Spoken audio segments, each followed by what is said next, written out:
Welcome to Faith Positive Radio with Dr. Joey Fawcett, the Christian business coaching conversation that increases your faith with greater joy at work so you love God and others more.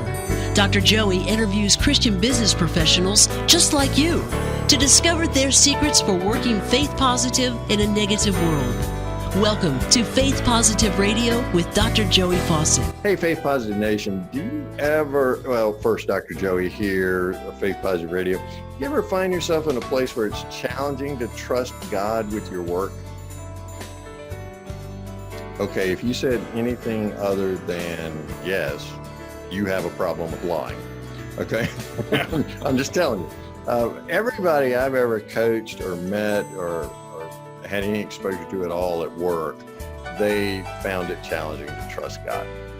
I guess because we want to make things happen and we want to be self-made women and men, right? And we want to make it all about us instead of about God. Today's guest, Faith Positive Nation, is going to help us learn to trust God more. And it comes right out of his own story as being a successful restaurateur and discovering the difference Jesus Christ made in his own life and work once he got into a personal relationship with Christ. So if you're afraid to trust, this episode is for you. So turn it up, whether you're going down the road or on a treadmill or walking the dog, whatever it is that you're doing, turn it up and check out Faith Positive Nation, Peter Dees. Peter, welcome, and thank you so much for taking time to be with us here on Faith Positive Radio. I appreciate it. Thank you so much for having me. I do appreciate it. Yeah, I was telling somebody the other day, Peter, that I think the hardest work, some of the hardest work that anybody can do is running a restaurant. Well, you don't run a restaurant, it runs you. So there's my point. I've been doing it since I've been running a restaurant. I started working in restaurants since I was 12. I'm fourth generation restaurant. Fourth generation. Yeah. So, when you've been doing it for so long, you don't know there's anything different for the most part. But I did become a lawyer for a brief time in my life, and then got back into the restaurants, and then purchased the restaurants. My parents started this restaurant, and I purchased it from them. And so yeah, I've been operating this one restaurant for this year it'll be 18 years this year. So but yeah, it's not always easy, but again, when you don't know any different, you don't know that there's something easier out there. So it works out okay. So you went looking for another job, found one as a lawyer, and decided to come back to the restaurant world. That's what I hear you saying. Yeah, you don't like paperwork. It's kind of not good to be a lawyer. So, Probably not. Now, so you guys have that one restaurant. Have you franchised into other restaurants or opened other locations? So my father had two of them. It was called Dees's Restaurant, and he had two of them when I came over and took over the operations, and then we since grown two more Dees's, and then just recently this last year we started a fast casual one where you approach the counter first and get your food or order from your food, and we ordered two of those called PDK Southern Kitchen and Pantry, and then in the middle of those two we opened up a restaurant called Peter Dees, and Peter Dees is supposed to be an upscale casual restaurant, and we had found we did a nationwide search for architects and for contractors, designers, operators, and it was the hardest time of my entire life was the 5 years it was open, but particularly when it first started. It was a problem from the moment we broke ground to almost to the very end, and God was faithful through it, but boy, you didn't feel it as you were going through that process. Man, I don't know about you, Peter, but sometimes that refiner's fire really gets hot. It does. It's beyond sweat. Right. So there was a learning experience in that for you when you had Peter Dees. And all these restaurants are in the Murfreesboro, Tennessee area. Is that correct? They're Middle Tennessee area, so in the Nashville area. So if they're all 30 minutes from Nashville, one direction or another. We pretty much kind of circle the area. Mm-hmm. Right, and a ton of people are moving to or going through Nashville for conferences and conventions. Yes. It's a lot more than music these days. So when you're in Nashville, make sure you go to Dees's restaurant, and I'm getting hungry talking about this. So what kind of food do you have? Yeah. On the Dees's side, it's just a variety menu: steaks, pasta, chicken, seafood. Yeah, it's a just like I said, more of an eclectic type menu. On the PDK side, it's Southern, but it's a Southern variety. So unlike most fast casuals where they focus on one item, we have a variety menu. So we have everything from shrimp and grits, chicken and waffles, hamburgers, salads, fresh cut salmon. So it's a variety menu that we have off of it. Hey, Peter, after this podcast episode, I'd love to compare recipes for shrimp and grits with you. I make some great shrimp and grits anyway. I want to see if I can learn. Perfectly fine. Yeah. See if I can too. I hear you, man. Oh, they're delightful. So fourth generation restaurateur. You don't know anything else. You get in there and you're working hard. I think restaurant work is some of the hardest work that you can do. John and Jane Q. Public are really demanding, or at least as I've experienced them through friends who worked in the restaurant. Right. Maybe your experience is different. Well, people are hungry, and when they're hungry, they can be irritable. I mean, that's just the bottom line. Our job's not hard. Our job is to right now, our purpose statement. So I came to Christ late in life and turned our business over to him. And when I did that, we changed our purpose statement to our purpose is to glorify God by serving others. And we do that by serving and caring for our customers and serving and caring for our employees. And so when we turned our purpose statement over and turned our business over to Christ, it becomes a lot simpler. When our job is to serve and care, their reaction is irrelevant. They have to deal with that reaction. At one time, they're going to have to answer for that. But we have to answer for our response and things like that. And we have a lot of hateful people out there. I mean, there's some people that are just awful. I mean, they're just mean. But my mother always said, look, you only have to deal with them for an hour. They got to deal with themselves 24 hours a day. So feel sorry for them more than get angry with them. And be grateful you don't live with them. All right. Yeah, that's true too. Oh my goodness. Yeah. And some of them claim to be Christians too, Peter. I refer to them as mean Christians. We went into our family when our daughters were younger. We were returning from a vacation at the beach. And so we had on flip-flops and t-shirts and shorts. And we walked into this diner around lunchtime, and it was Sunday. And so we were the only people dressed like we were dressed in there. The rest of them were in Sunday go-to-meeting clothes, right? And so the waitress comes over. She says, I'm so sorry. I'll be here in a minute.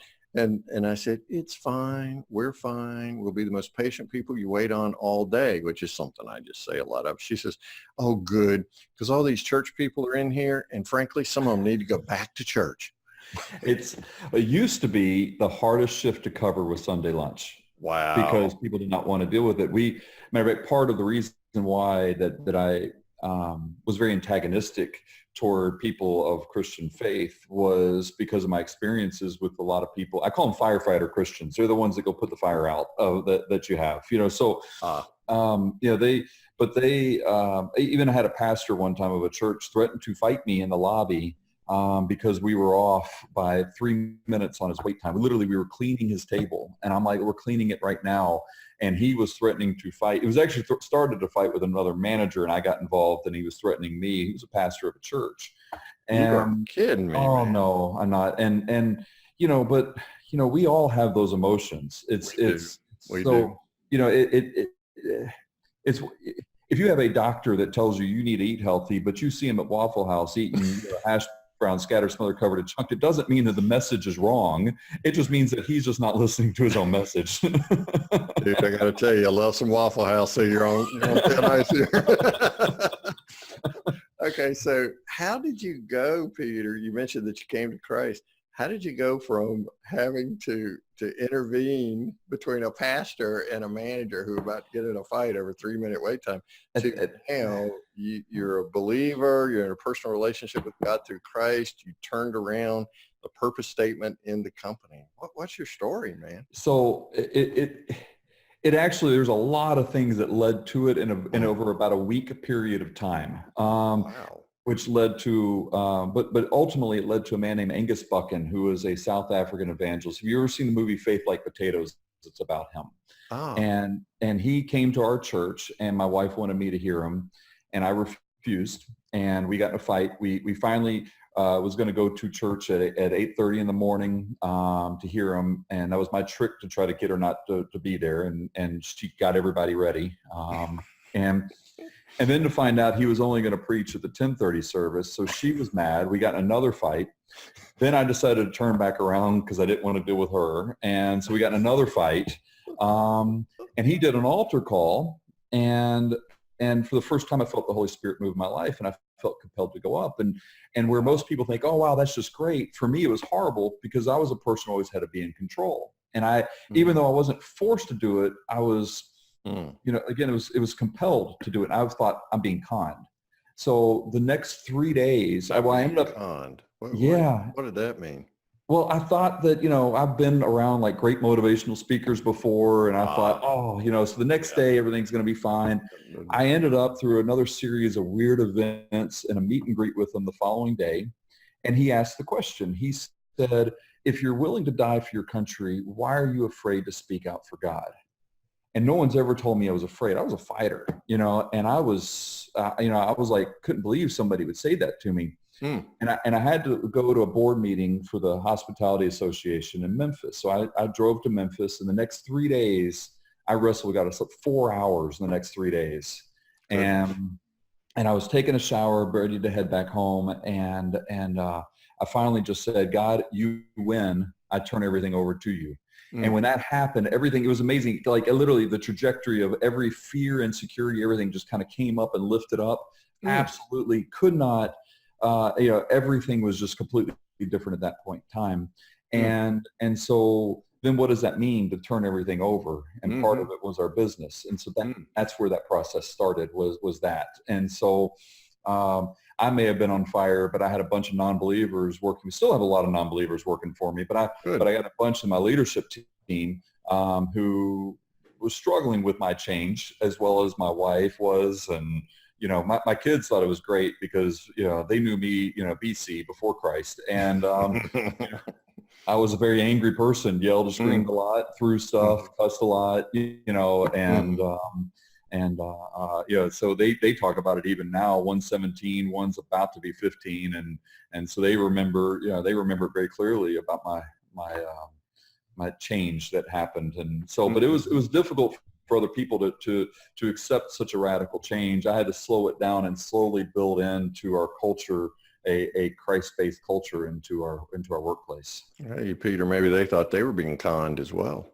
It was a good possibility of it because, prior to that, my employees were like equipment. You took care of them because you didn't want them to break and they're expensive to replace. But if they did, you just went and replaced them. You got a new one. And we did a survey and among our employees, and they said we were a toxic work environment.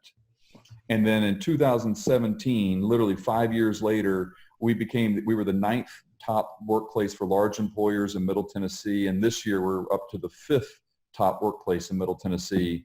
We're the only restaurant in the top workplace as well. So that's the transformation of seeing God at work, where people have seen the result and the fruit of the Holy Spirit residing within our leadership team.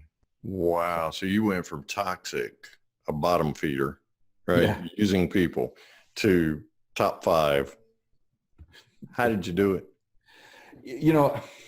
I'd love to say, look, this is what I did X, Y, Z. The truth of the matter is the first thing I did was every day I read the Bible. I still read the Bible every single day.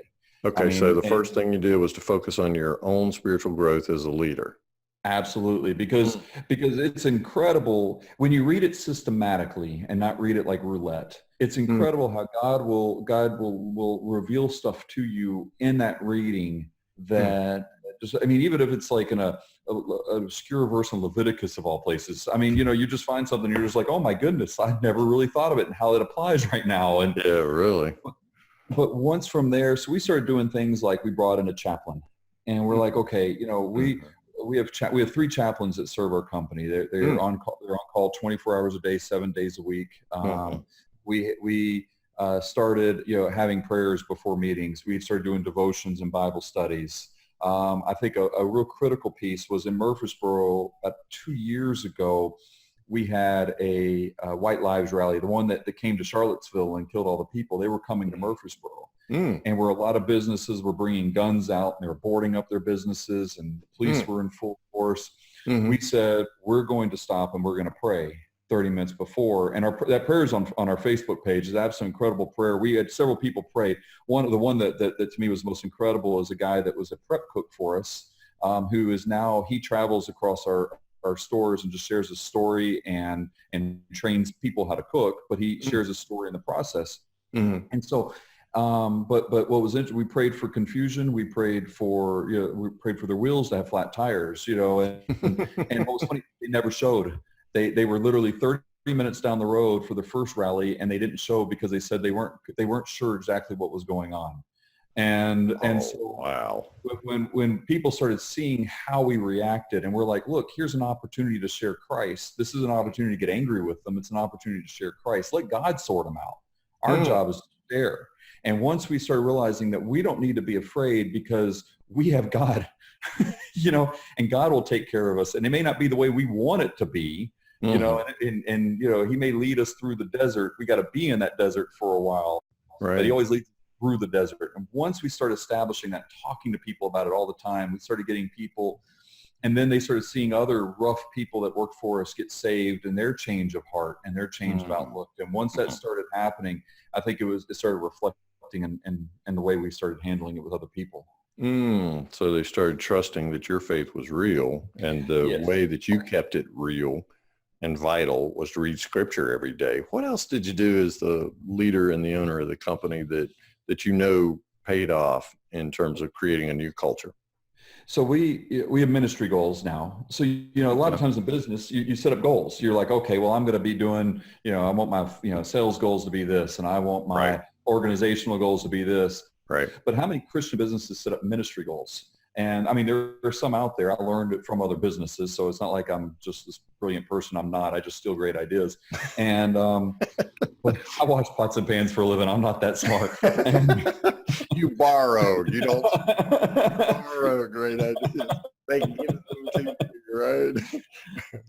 I don't want you to. I mean, is it a felony charge to steal an idea? What? I'm not sure. Well, it depends on if it's trademarked or not, I think. So. But, so like our ministry goal, one of our ministry goals this year is that because of the volume of growth in Nashville, a lot of people are having a struggle finding housing and finding a transportation. They have to sometimes make a decision of what they're going to get. And so they're walking to work, and they're walking like an hour to work. So we decided to do a bike ministry. And so we're giving bikes to all the people that walk to work. So so that's part of so that's just one of our goals is we're going to give out a certain number of bikes this year, as part of our goals for this year is that we wanted to have at least 4 independent Bible studies, among our 6 units. And we have 3 right now. And we have somebody talking about a 4th one. So we're hoping we'll have it by the end of this year. But that's part of our, so we set those goals, and I think that's been helpful. Okay. But mostly is that in all businesses, every one of us goes through a crisis. We're either in a crisis, about to go into a crisis, or just finished a crisis. Yep. And when they see how we react to crises for ourselves personally, or how we counsel them on how to react to crisis, I think it has been huge for them to understand and see it. And we're just not placating them by just saying, oh, well, just turn it over to Jesus. That's easy to say, but how do I turn over an emotion to anybody? Yeah, especially hard emotions too. I may be justified in having, right? Exactly. So, we talk to them, counsel them through it, and show them kind of practical steps that the Bible teaches us to get through that. And when they start to kind of see that hope, again, our job is to share. Our job is not to make disciples. Our job is not to make, our job is to make disciples, but our job is not to make converts. So our job is just to share the gospel. And then if they get converted, awesome. But our success is sharing, not in the conversion. Right. Yeah. We're the maniacal seed scatterer, right? We're just throwing seed everywhere, and then God gives the growth. So talk about some of the ways that in your restaurants, people are scattering seeds. People are sharing through customer service or whatever, how they're sharing the gospel. So one of the things that we have is we have the little Gideon Bibles that we set out in the lobby. They're free for anybody to take. Sometimes people take a bunch and throw them in the trash can outside. I mean, they don't like it. That we'll play Christian music. I did not realize how offensive Christian music was until we started that, and I got a lot of hate letters from it. But then I get all the positives to it as well. So we start doing it from that side. But what's incredible is by opening the doors to have people ask the question. So we have one manager, by seeing my boldness, has decided to start a prayer chain at the restaurant. Others have have prayer boards for all their employees, and now we have prayers on the evaluation. So if you're an employee, I evaluate you, and at the bottom I hand it to you, and I ask 5 questions, and 2 of the questions deal with, is there anything we can pray for you about, or is there anything we can contact your chaplain for you about? And then so I get anything that's written in those lines, I get personally. So we have 500 plus employees, and I get everything that I can sit down and pray with them over, and and occasionally there's something that's big that I can reference them to somebody else. So those are ways of which we do it. We do we'll have conversations. We look at every opportunity as an opportunity to share Christ. So people that come in that are sick, or people that come in from a funeral. We had a lady who was choking, an 80-something-year-old lady who was choking, and we had a paramedic who was working for us as a server, and he was doing CPR on her and trying to do that, while another server reached down and grabbed hold of her and started praying over her, and other servers went throughout the dining room and was encouraging people to pray for her at that time. When people see that boldness, it changes your perspective, because then all of a sudden you aren't you're not scared anymore. It gives you permission to no longer be scared. And because a lot of times people don't want to share the gospel because they're afraid. I'm afraid I might lose my friend. I'm afraid I might lose my family. I'm afraid I might be made fun of. I'll be seen as one of those fanatics. I'll be, and what we do is we just say, look, this is who we are. We're going to share it. You believe it or not believe it, I don't care. But that is probably the biggest thing, is by being intentional in how we do it. Another example, we had 4 people that were engaged in this weird sexual thing, causing a sexual harassment problem among all of our staff. And so we had to deal with it on the legal side. We discipline them, we document on the legal side. But I'm like, here are 4 people that I definitively know that doesn't have Jesus in their hearts. So I sat down with 3 of them. The 4th one quit. I think they knew I was coming. But I sat down with 3 of them and talk to them about it. I didn't, not in a judgmental way. I'm like, look, right. I know that because when people are engaging those behaviors, it's because they see it either as their identity or see it as a source of freedom. And I'm like, I want to show you what real freedom is and who your real identity is. All the other stuff will be taken care of. So I don't have to sit there and say, you're not supposed to, whatever. Right. I can say, let me tell you who you really are. And this is such an awesome thing, and let me tell you how easy it is for you to do it if you want to. So, what I'm saying? So that's how we do it. And then it spreads in ways that I can't even imagine. And the rest of people do. Yeah. So most of us would be like, okay, sexual harassment, you're fired, you're out of here. But instead you see it as an opportunity for redemption. Step forward into that opportunity and share Christ with them. Yeah, can you imagine how successful Paul would have been in Corinth if he just had that approach? I can't even imagine the stories he heard. Oh, man. Corinth, of course, being a cosmopolitan city, there's a whole lot of sexual harassment going on, and a lot of stuff that this is a family-friendly program. We're not going to mention. We'll just say it made Las Vegas look really tame. That's right. Yeah, just think Sodom and Gomorrah. You're getting close. Yeah. Right, exactly. Well, man, where was that pivot in your mindset? Because even Christians, they'll judge that sexual harassment. Well, they'll judge the person and say, okay, fire them, get rid of them. You got to deal with that quickly, decisively right now. What was the pivot for you in terms of, wait a minute, I'm running towards the gunfire instead of away? I don't know there's necessarily a pivot. And once the Holy Spirit entered my life, that's all I can say. So the pivot was just really knowing that Christ is real, Christ is in front of me, and he's in charge of my business. So I have one of Angus's spiritual sons is a friend of mine named Ian, and Ian lives in England. And the first time I met with Ian, we were driving by that building that we were driving. It was under construction, and I was telling him, how excited I was. He said, well, who's your managing director? And I thought, well, maybe we're just, because even though he speaks English, maybe it's like an English American thing. And I'm like, I just looked at him funny and I said, I'm the managing director. He said, no, God, you're managing director. and matter of fact, that was almost the title of my book, my managing director, but it ended up changing to this. And then once we said, okay, well, if God's your managing director, we have to do what he directs us to do. So what does he direct us to do? And it's really simple. Once we got to that point of what is he asking us to do? Make disciples, share the gospel. So to the unbelievers, which the majority of our employees start off anyway, or still are, right? That's our job, is to share the gospel. We just do it through work. Billy Graham says the next revival, or he said the next revival is going to be in the marketplace. Yes. I'm a big believer in that. We've lost so much education, politics, churches have lost a lot of credibility. Media has lost a lot of credibility. The marketplace is a huge place that we can do it. So once we said, okay, if he's our managing director, and once you kind of accept that, it's okay. It's not mine to lose. It's his to take away.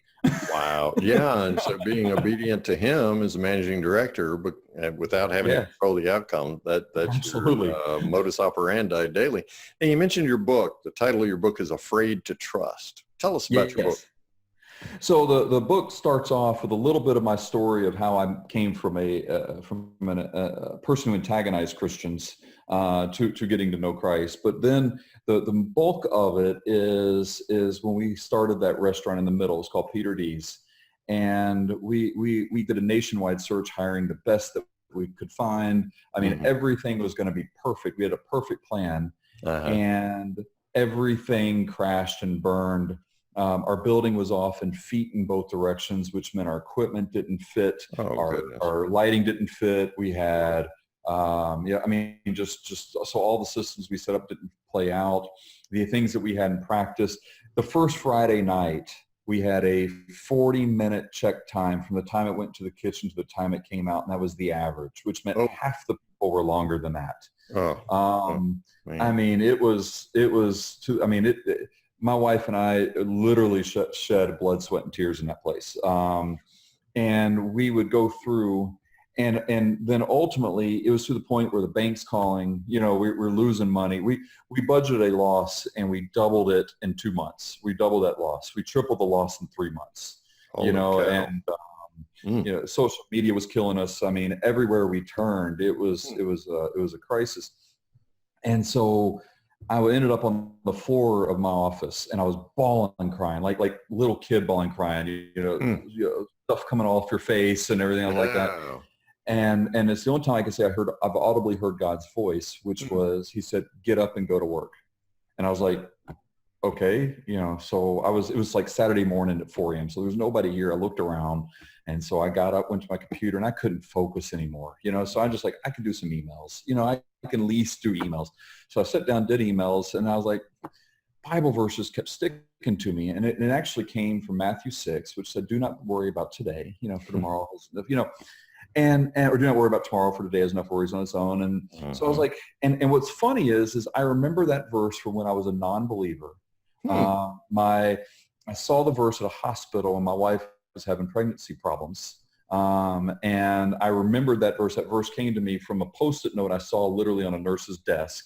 Wow. And so I looked it up and read the context of Matthew 6, and I was like, oh my goodness, if he will take care of birds and flowers, then that means we may be plummeting down to the rocks below, but he has like a bungee cord tied around us. So we'll just bounce. That's right. May not be where I want to bounce to. Right. We'll bounce, so I can trust in him. Right. And then I was like, well, what else does the Bible say about worry? Because I'm a pretty new believer at the time. So I'm like, I start looking it up, and I go to Philippians 4:6, and it says, do not be anxious, but with prayer and supplication with thanksgiving. So we started saying prayers of thanksgiving. We called actually a prayer meeting for just to do prayer of thanks. Executive team, we invited employees, managers, whoever wanted to come. It's not mandatory, but whoever wanted to come. And we brought them all in, and we prayed Thanksgiving. And the next week was the worst sales we ever had. And I was like, oh my goodness. That worked. But here's the incredible thing about it. We started getting ideas, and we started losing a lot of bad employees, and we started getting good employees. Oh, wow. And over a period time, we started we made it where we weren't losing every month. We were treading water. We weren't losing every month. And we struggled in a battle for 5 years. And then somebody called me wanting to lease the building. And and we were like, you know what? We talked to people and somebody said, you can't thwart God's plans. Just see what happens. And so we let it go and it faded away. And we're like, okay, he doesn't want us to do it. And then the next week, another call wanted to lease the building. And I said, guy, I know your business. Yep. We're too big. You don't want this. And he said, no, something keeps telling me to call you. Oh, wow. And he said, so we did, within 30 days, we were gone completely, like moved out, made a deal, signed a deal, and was gone. And yet during that 30-day period, during that whole period, we had set up recipes and tested recipes to do at our new concept PDK. God is so faithful in things. Wow. You just don't see it. And occasionally, it's just so amazing when you get to see those connections. You know, I mean, sometimes you don't, and that's okay. I mean, he's God, we're not. But when you get to see it, it is one of the most incredible things to see. So that's a big part of that book. And then it sees other crises when people like get backlash to you. My wife struggling with me becoming a Christian, even though she was a lifelong Christian, and you know, I mean, those type of things. And so there's a lot of that element in the book as well. Wonderful. And so the book is Afraid to Trust. You can go to Amazon and get it there. You can come to Peter's page on our website at getpositive.today and click through to go pick up your copy of Afraid to Trust by Peter Dees. Peter, man, you've shared an incredible story with us, and Faith Positive Nation always wants to know, and you've mentioned several Bible verses here, but they always want to know what's your very favorite Bible passage. So Peter, I know it's tough. It's just, I'm asking for one. And there's so many. Right? It's not going to be in Leviticus, I can assure you. Oh, man, I am relieved to hear that, because I'm thinking, if this dude pops out Leviticus on me, I'm going to be like, what?